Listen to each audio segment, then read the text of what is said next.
আজকে আমরা দেখব তৃতীয় পর্যায়ক্রমিক মূল্যায়ন 2025-এর জন্য বাংলা প্রশ্ন, যেখানে অষ্টম শ্রেণী, পূর্ণমান 70। দেখো, সঠিক উত্তর নির্বাচন করো বলেছে। 1 × 11। সুভাষচন্দ্রের পত্রে কোন কবির নাম লিখিত হয়েছে? কাজী নজরুল ইসলাম। কিছুই বোঝা যায় না, আল্লাহ আকবর কি? উত্তরটা হবে বন্দে মাতরম। নাগরাজনের সঙ্গে শহরে গিয়েছিল আপ্পু।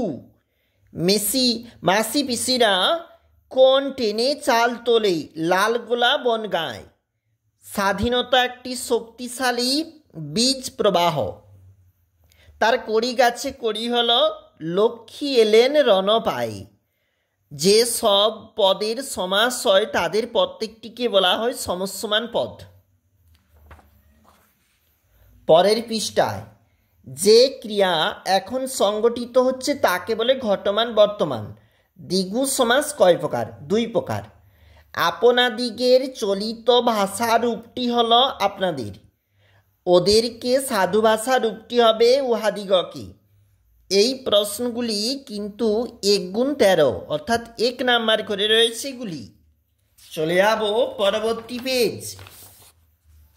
এখানেও রয়েছে প্রশ্ন, 2 নাম্বারের প্রশ্ন, এখানেও 2 নাম্বারের প্রশ্ন, 3 নাম্বারের প্রশ্ন, যেখানে পথের পাঁচালী থাকতে।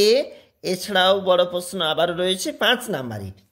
এই দিকটাতে একটু চলে যাই, ওখানেও প্রশ্ন 5 নাম্বারের, কবিতা থাকতে, পথের পাঁচালী থাকতে রয়েছে প্রবন্ধ রচনা, রয়েছে লেটার।